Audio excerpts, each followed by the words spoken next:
Bruce Lee was known for his extraordinary strength. But more impressive than any kick or punch he threw was his sheer will to do things his way. He was a visionary. He was open to different philosophies, different ideas. He kind of went against the grain. Bruce Lee, to me, is all about taking something that's coming at you and kind of moving to the side and working with it. He was the first Asian guy that I knew that either dated or married a white person. In the 60s, people weren't as tolerant toward other racial groups. What gave him his strength was not only his belief in his martial arts, but his belief in himself. He's just as intelligent as the next man, and you really want to take it to, throw some dukes. He knows how to throw dukes, too, It's Bruce Lee, the individual, on Bruce Lee Lives.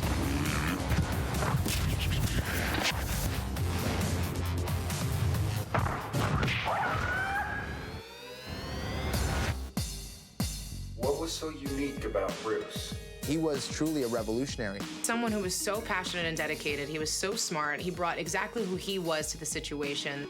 When I hear Bruce Lee, I think badass. He had a lot of wisdom, and he kicked a lot of butt in movies. I think Bruce is one of a kind. I think he was way ahead of his time. Really, when I think about Bruce, I think about a guy that was about finding truth and going to the next level in all areas. He wasn't afraid to be unorthodox. He wasn't afraid to go against the grain. Bruce Lee was a man. Just listening to him speak. Well, Kung Fu, the best example would be a glass of water. So every Kung Fu man is trying to do that, to be soft like water and flexible and adapt itself to the opponent. Watching him fight, watching the way he moves. Of course, I'm a Bruce Lee fan. He paved the way for Asian actors. He's an icon. Bruce Lee was the individual. He was the only Asian that people knew. Asian Americans were very proud of him. First time I saw Bruce Lee, it was like watching the atomic bomb. Now, Bruce Lee Lives, in the series that celebrates the life and legacy of the greatest martial artist of all time. On this episode, we take on Bruce Lee, the individual. I must find out the truth. It's called Being Your Own Man. And for Bruce Lee, the idea of standing tall and not caring what others thought made him so special. Time and time again, he fought back against the normal way of doing things, constantly thinking outside the box. With anything new, there's obviously going to be some haters, people that are obviously trying to bring you down from what you're doing. He went against the grain and did whatever he wanted to do. He was a true rebel and a successful one. Part of what Bruce rebelled against were traditional forms of fighting techniques. For centuries, Asian combat methods were divided up into distinct disciplines: karate, kung fu, Muay Thai, and Taekwondo. Bruce took from each of these styles and incorporated them into Jeet Kune Do. Back in those times, everyone was real stuck on tradition. If you did karate, you only fought in a certain stance, certain way, and you do certain things. But Bruce looked at it not as a sport, but as like, if I'm fighting for my life. His approach, allowing himself to be influenced by other masters and other disciplines, I think that was a very modern approach to martial arts. He tried to say, look, there's merit in all these other sports and styles. He was one of the first people that recognized wrestling as a martial art. That was a revolutionary way of thinking. He didn't really have anybody to model after. He was the first of his kind to combine all these different styles, and just the things that he came up with is just groundbreaking. And here was a man that was able to really break boundaries because he knew that the individual has a right to express themselves.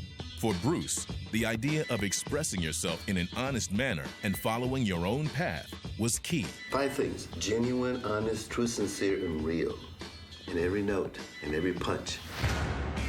Bruce Lee felt that truly expressing oneself was the way to personal freedom, and he was interested in doing this in all aspects of his life. In early 60s America, when it was still a crime to be seen in certain places because of the color of your skin, Bruce Lee let his heart lead the way when he married outside his race. He wed Linda Emery in 1964. I don't know most people know this, but in the 60s, there was still a ban on interracial marriage. So there weren't too many states that practiced, the freedom to marry whoever you wanted. He did not see any limits in what he wanted to achieve, whether it was marrying an American girl as a Chinese immigrant here in the United States. He was the first Asian guy that I knew that either dated or married a white person.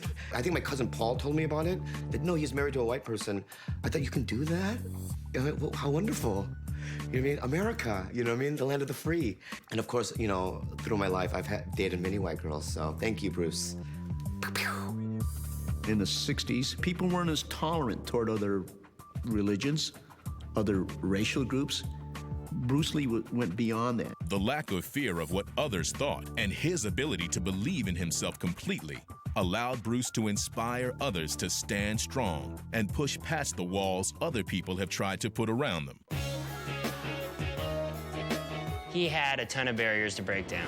Coming over those obstacles and setting goals and achieving them has been something that my whole career has been about. Some things take longer than others. Some things I'll break more bones doing and trying, and it's just how bad do you want it? And I feel like that's what he possessed. It was the things that Bruce had said that gave me confidence that this is my body, this is skateboarding, I'm gonna express myself, I'm gonna work as hard, and this little Asian guy is gonna achieve this much. Surely I can get somewhere with what I've been given. He's saying, you need to go beyond what I'm talking about. You need to find for yourself what truly is the best technique. That's where his genius really lies. But Bruce's influence doesn't just extend to sports and fighting. Performers of all kind look to him because of the strength of his individuality. The dance group the Jabberwockies have exploded onto the scene. And for them, Bruce Lee is one of the reasons they thrive. Bruce Lee was an icon, somebody who wasn't afraid to be different. He believed in what he did, and he believed what he did was powerful and was something that was going to impact the world, and it did. For the Jabberwockies, their dancing is just like Bruce Lee's Jeet Kune Do. It's not one style, but many styles. If you were to throw the beat on boom, boom, cat, you get boom, boom, cat. Or you get boom, boom, cat. It's just using your body in a different way. So really, our dancing is like fighting. We're just not throwing punches or kicks. And know for a fact that he's influenced all of us. A lot of people kind of thought of it was weird. These guys dancing in white masks, why are they doing that? How come they're mixing so many different styles of hip-hop dance? Why are they fusing so much? That's how Bruce Lee was. He's applying all the movement philosophies to martial arts, but everything he says applies to us as dancers too. Because what we do at the end of the day is just another form of movement. Just as if training for a fight, the Jabberwockies put in the time working out and preparing for every performance.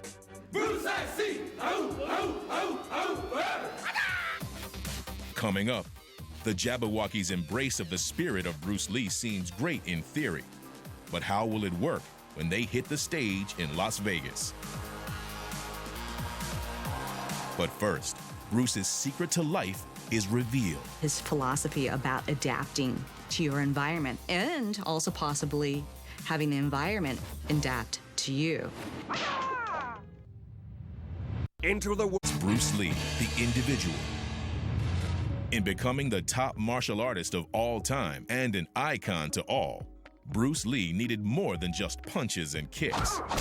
What he had was a philosophy about fighting and life that allowed him to be both steadfast in his ideals and open to change. Be formless, shapeless, like water. Now you put water into a cup, it becomes the cup. Put it into a teapot, it becomes the teapot. Now water can flow or creep or drip or crash. Be water, my friend. The philosophy of being like water, I took that back into bike riding. So the way I utilized it was keep your mind wide open and be able to diversify your riding skills in any different way. And that's why I got it tattooed on me right here. Be like water. What Bruce Lee taught us was you cannot have restrictions. I think MMA is a physical display of Bruce Lee's philosophies and teachings. Bruce's philosophies, man, he had a ton of things. The most famous one was the "be like water" quote. And it's really cool because it's true, like water is adaptable. It's the most adaptable thing out there. It's the most powerful force out there. It's all about flow. It's all about yin and yang. It's all about taking something that's coming at you and kind of moving to the side and working with it. He was definitely always looking out of the box, and myself as a martial artist and even my coaches, I try to find guys like that who are always going to look out of the box and evolve. Empty your mind. Be formless, shapeless. Like water. Be water, my friend. When we talked a lot, it was always about being a good human being or evolved human being. He encouraged people to research it. He wanted you to experiment. He wanted you to create. Bruce was teaching us to look past the normal conventions of how things are done, to overcome our fear of the new and embrace change. He was about evolution and about constantly growing. For many, Bruce Lee's mantra of evolving has been heard, and its power is being used. It is that idea of evolution, to bring something new to the table, and when you bring something new, you could even bring something even more new.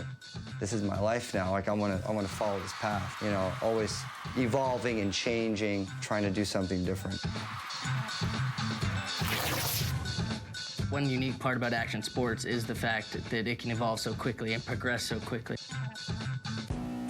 Bruce Lee was always evolving, always changing, always switching up his style, right? When you think you saw the best, he came out with something that was better.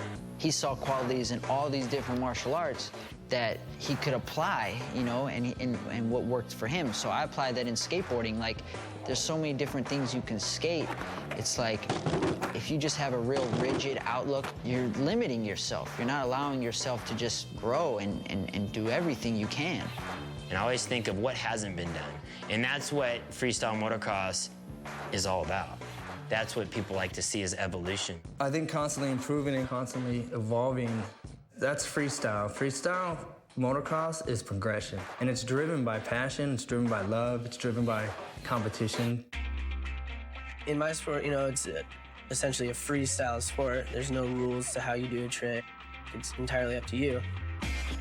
Some of the best skiers that you see right now are skiers that can ski in every discipline, and it's really important to have fun and kind of always never be just stuck in your ways, you know, always be open to other possibilities and see what's out there. When your mind is rigid, you're not going to be able to handle every circumstance that comes to you.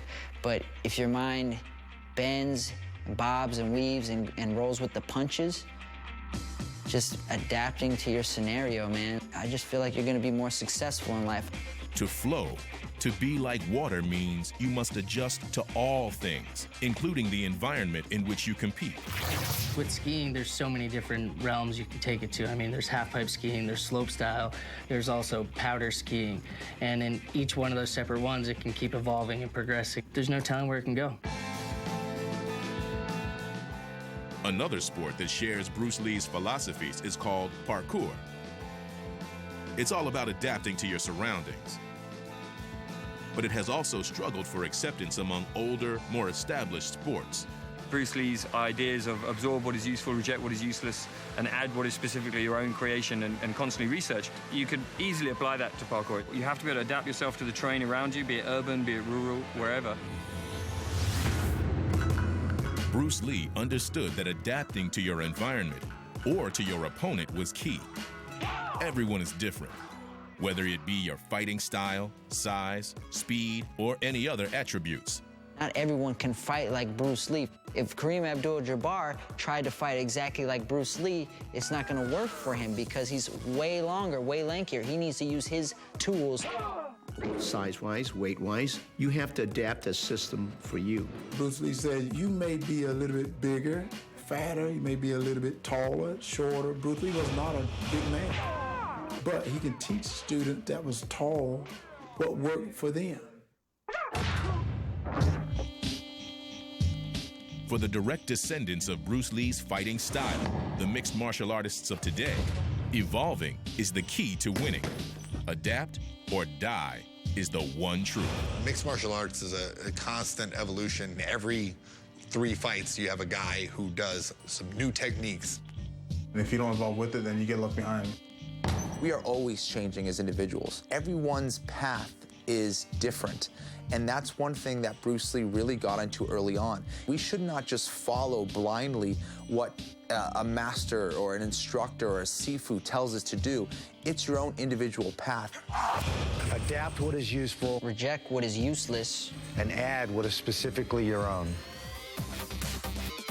Up next, Bruce Lee's ideals would be put to the test when he would battle his toughest opponent, racism. He said, man, they're not going to make me put my hands in my sleeve and play the typical with the pigtail Chinese men. And the Jabberwockies, inspired by Bruce Lee, take Vegas by storm. Into Bruce Lee, the individual. Bruce Lee was constantly battling. Whether fighting on the streets of Hong Kong or inside the ring in America, his quickness and power had him winning nearly all of his fights. But his physical strength would be no match against one opponent, racism. Bruce Lee's own words lay it out. Under the sky, under the heaven, there is but one family. It just so happens that people are different. From an early age, Bruce Lee understood bigotry. His mother was both German and Chinese, which was a source of confrontation with schoolmates. Bruce went to a universal school in Hong Kong where there was a lot of English, and they were all bigger than he was. So he'd been in a few scrapes because Bruce wasn't the type to back down or to keep his mouth shut either. Took your shoe shine box to get you here for a square off. Now you know I mean business. He was educated in things that were Western, and he was educated in things that were Eastern, and I think that's made him unique. As he grew older, Bruce Lee the fighter realized that some battles would have to be won with his philosophy rather than a punch or a kick.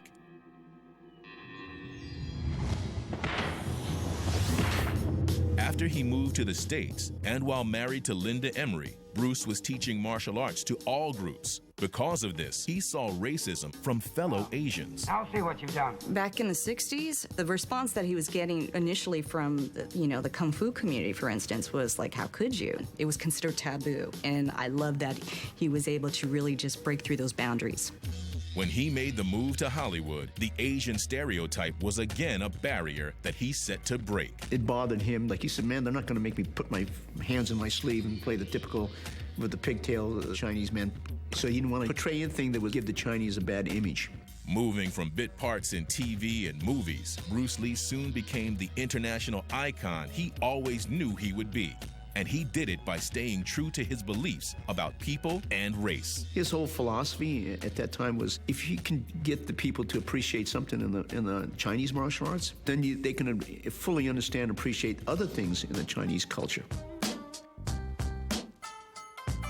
It was the first time that we saw Asian leading men, and kind of changed the whole cultural look of Asians here in America.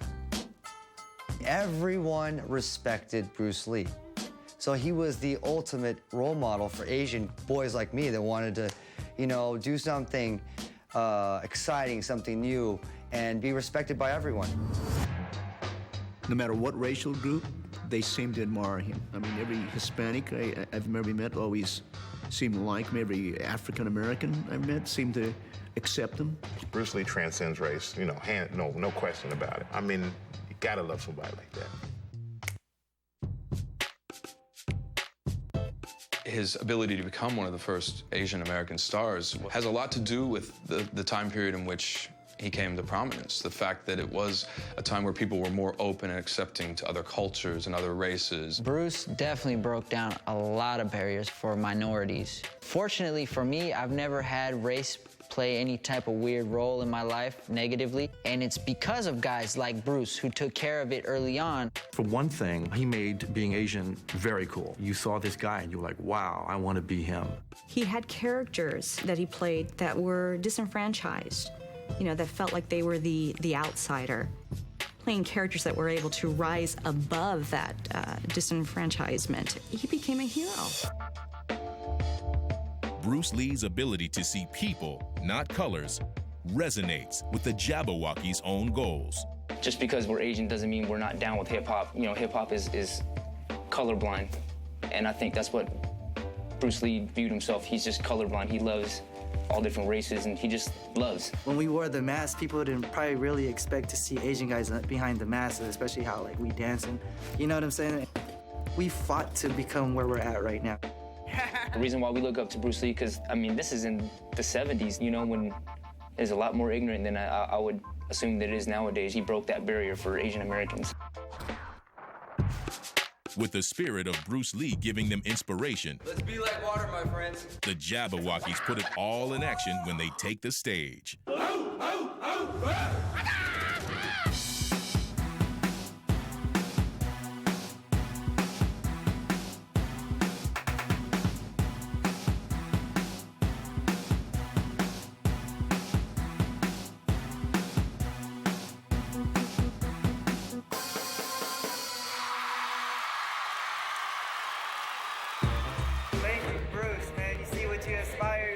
Inspired a bunch of garage kids to now being on stage. Thank you so much. Just paying it forward. Bruce Lee started it, we just gotta keep it going. We're just a product of him. Bruce Lee's power was beyond belief, but it was his strength and his beliefs that caused us to look to him as an inspiration to this day. In the training room, I always say, oh, flow like water. Be like water, surround the storm. You have to really flow. It's not the outer image, it's more who it is within. And I think he took down a lot of barriers. And, you know, that guy's an icon because a lot of people look up to him.